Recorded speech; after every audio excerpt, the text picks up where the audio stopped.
Hello बच्चों आप सभी को पता है सीबीएसई के 10th क्लास के एंड 12th क्लास के एग्जाम्स तो अब कैंसिल हो गए जी। ये एग्जाम्स जो री एग्जाम्स थे बेसिकली 1 से 15 जुलाई के बीच में कंडक्ट किए जाने थे, ठीक है ना। अब इन एग्जाम्स के ऊपर सुप्रीम कोर्ट में डिसीजन आ गया है। अब ये एग्जाम्स कैंसिल हो गए हैं 12वीं क्लास वाले बच्चों के लिए भी और 10th क्लास वाले बच्चों के लिए भी।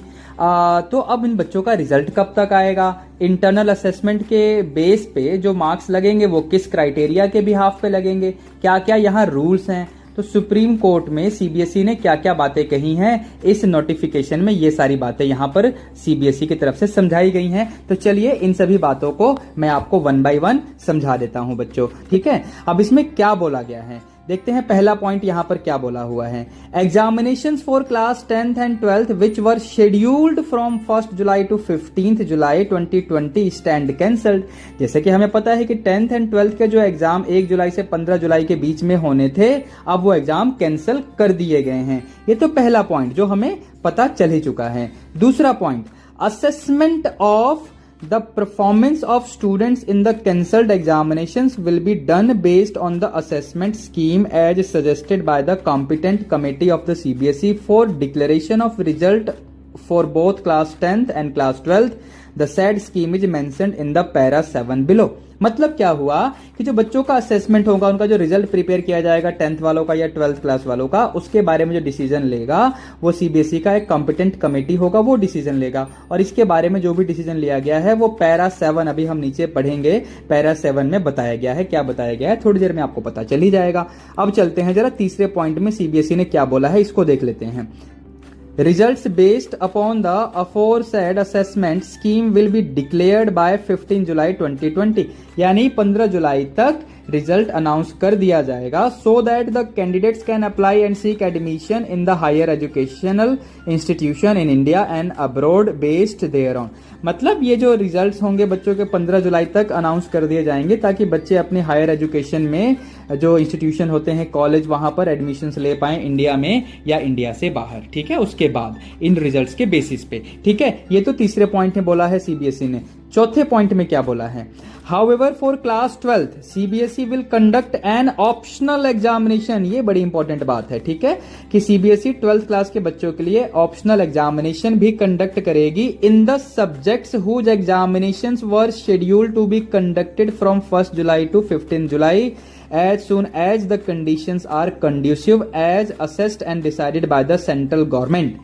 मतलब क्या हुआ कि जो एग्जाम्स 1 जुलाई से 15 जुलाई के बीच में रीशेड्यूल किए गए थे, अगर उन एग्जाम्स में कोई बच्चा रीअपियर होना चाहता है तो उस बच्चे के लिए ऑप्शनल रहेगा ये एग्जाम। और वो कब डिसाइड किया जाएगा, तो वो सेंट्रल गवर्नमेंट की डिसीजन के हिसाब से डिसाइड किया जाएगा, जब कोरोना पैंडेमिक के जो सिचुएशंस हैं वो हमारे अनुकूल हों। अभी तो काफी प्रतिकूल हैं, अगेंस्ट हैं हमारे, बहुत सिचुएशन डेंजर हो गई है। तो 12th वाले बच्चों के लिए ये जो रिमेनिंग एग्जाम्स है 1 जुलाई से 15 जुलाई के बीच में, वो ऑप्शनल रखा जाएगा सेंट्रल गवर्नमेंट के आदेश के अकॉर्डिंग। जब भी एग्जाम कंडक्ट किया जाएगा तो बताया जाएगा। आगे पढ़ते हैं, इसमें क्या डिसाइड किया गया है, candidates whose results will be declared based on the assessment scheme will be allowed to appear in these optional examinations to improve their performance. यहां देखिए, टू इम्प्रूव देयर परफॉर्मेंस, मतलब जैसे अभी रिजल्ट आ जाएगा 15 जुलाई तक, लेकिन कोई बच्चा अगर अपने परफॉर्मेंस से संतुष्ट नहीं है, क्योंकि उसका जो रिजल्ट आएगा वो तो इंटरनल असेसमेंट के बेस पे आएगा, जिसका रूल अभी पैरा 7 में हम पढ़ के आपको बताएंगे।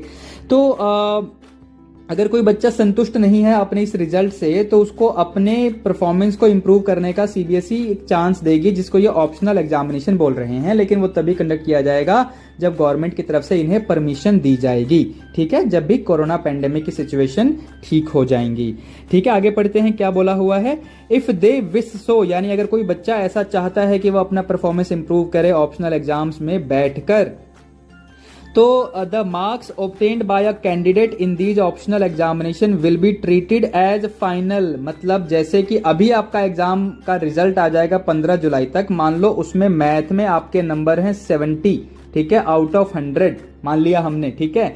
लेकिन बाद में आपने ऑप्शनल एग्जाम के लिए ऑप्ट किया और उसमें आपके आ गए सपोज 80 आउट ऑफ 100, तो अब ये वाला आपका फाइनल हो जाएगा बच्चों।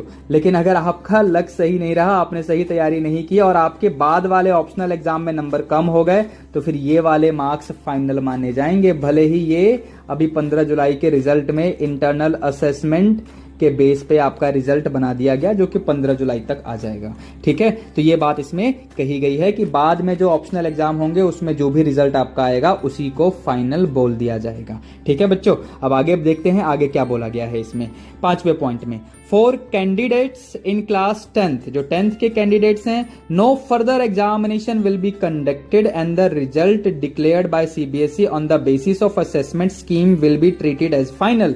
यानी 10th वालों के लिए ऐसा कोई ऑप्शन नहीं है कि उन्हें ऑप्शनल एग्जाम में अपीयर करने का चांस दिया जाएगा। उनका तो जो रिजल्ट आ जाएगा अभी 15 जुलाई तक वही फाइनल रिजल्ट होगा, बस ये बात खत्म। 10th वालों के लिए तो बात खत्म। 12th वाले बच्चों के लिए ऑप्शनल एग्जाम्स का ऑप्शन दिया जाएगा अगर वो एग्जाम देना चाहें तो, अपना परफॉर्मेंस इंप्रूव करने के लिए। लेकिन ऑप्शनल एग्जाम में जो भी बच्चे के मार्क्स आ जाएंगे 12th वालों के, अगर उसमें बच्चा अपीयर होना चाहता है और ऑप्शनल एग्जाम में जो भी आपके मार्क्स आ गए वही मार्क्स फाइनल होंगे, कम मार्क्स हों या ज्यादा मार्क्स हों, ध्यान रखना बच्चों। ठीक है, आगे पढ़ते हैं। 6ठे पॉइंट में क्या बोला गया है। For class 12th the result declared by CBSE under serial number 2, यानी यहां पर जो बोला गया है असेसमेंट के बेस पे जो रिजल्ट आएगा above will be considered and final unless the student opt for serial number 4 above। देखो ये वाली बात, जैसे मैंने क्या बोला कि आप लोग अगर अभी जो 15 जुलाई तक आपका रिजल्ट आएगा इंटरनल असेसमेंट के बेस पे, उस रिजल्ट से अगर आप संतुष्ट हो गए, जैसे मैंने किसी सब्जेक्ट में बोला आपके 70 नंबर आ गए हैं, आप इससे संतुष्ट हो गए, ये इंटरनल असेसमेंट के बेस पे आपके मार्क्स लगे हैं सीबीएसई में। ठीक है, आप इससे संतुष्ट हो गए तो अच्छी बात है। लेकिन अगर आप संतुष्ट नहीं हुए, सेटिस्फाई नहीं हुए, आप दोबारा से एग्जाम देना चाहते हैं, तो फिर ये पैरा 4 में मैंने पढ़ के बताया, इसको ऑप्शनल एग्जाम के लिए आप लेके जाइए। और ऑप्शनल एग्जाम में सपोज आपके नंबर आ गए 65, ऑप्शनल एग्जाम में आपके मार्क्स आ गए 65 आउट ऑफ 100, तो बच्चों यही वाले मार्क्स आपके फाइनल होंगे। तो ध्यान से सोच समझ के डिसाइड करना है। ठीक है बच्चों, अब चलते हैं आगे क्या बोला गया है इस पूरे सर्कुलर में, वो भी देख लेते हैं बच्चों।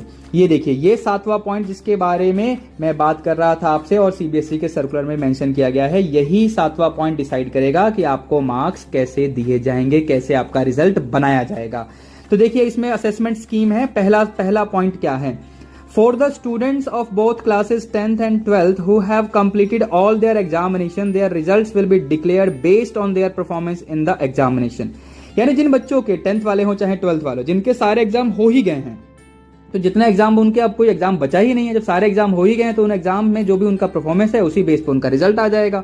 यानी उनका रिजल्ट तो अच्छी बात है, जैसा उन्होंने लिखा वैसा ही रिजल्ट आ गया, बोर्ड एग्जाम में जैसा लिखा वैसा ही रिजल्ट आ गया। ठीक है, ये तो पहला पॉइंट है। अब दूसरा पॉइंट क्या है, यानी यहां पर देखिए आपका जो बी पॉइंट है उसमें क्या बोला गया है।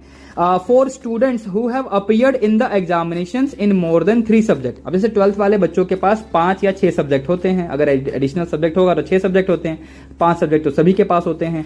तो यहां पर अगर कोई बच्चा ऐसा है जिसने 4 सब्जेक्ट्स में अपने पेपर दे चुका है वो मार्च 2020 तक, ठीक है, और उसके 2 सब्जेक्ट्स के एग्जाम पेंडिंग थे, तो अब क्या किया जाएगा, ध्यान से सुनना।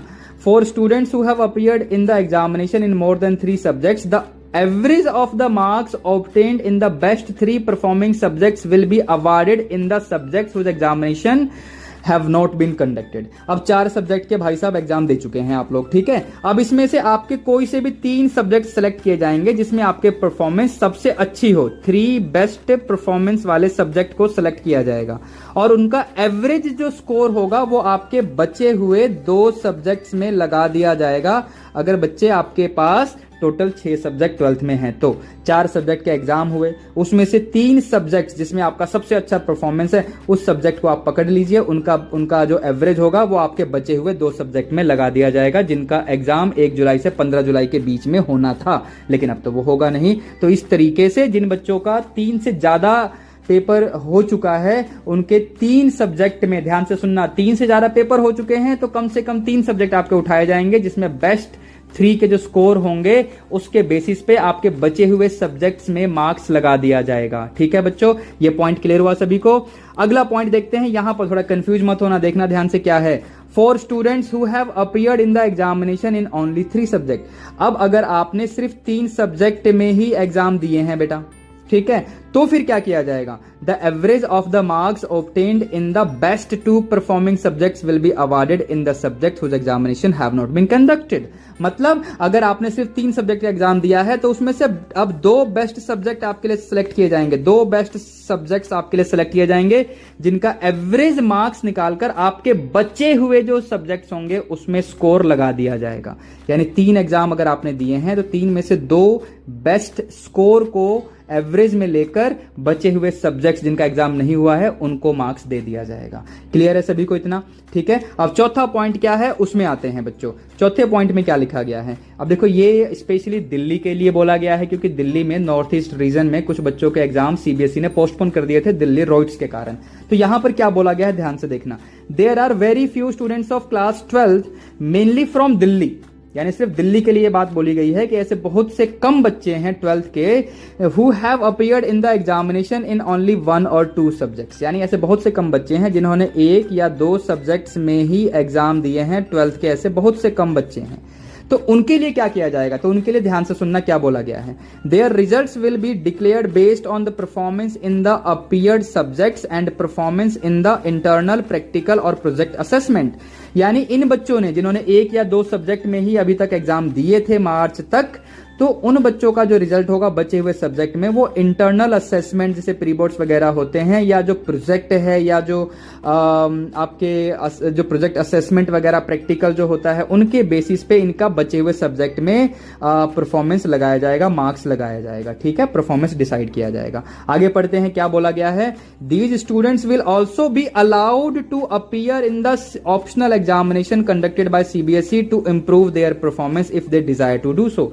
यानी ये बच्चे अगर भविष्य में जब सीबीएसई कोरोना पैंडेमिक की परिस्थितियां अनुकूल हो जाएंगी तब तो जब सीबीएसई री एग्जाम कंडक्ट करवाएगी, ऑप्शनल री एग्जाम कंडक्ट करवाएगी, तो ये वाले बच्चे भी जिन्होंने 1 या 2 सब्जेक्ट का ही एग्जाम दिया है जिनका रिजल्ट अभी आ जाएगा 15 जुलाई तक, कैसे आएगा, तो इंटरनल असेसमेंट के बेस पे आएगा।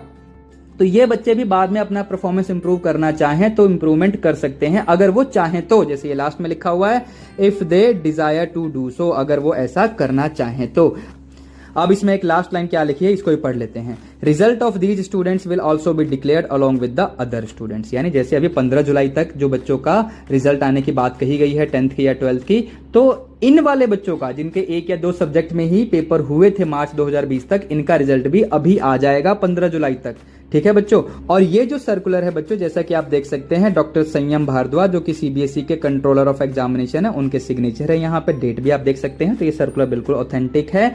तो आप लोग ये सारी जानकारी से अगर संतुष्ट हो गए हैं, समझ आ गया हो आपको, तो बहुत बढ़िया, इस चैनल को सब्सक्राइब कर लेना बच्चों और वीडियो को शेयर कर देना, लाइक करना मत भूलना।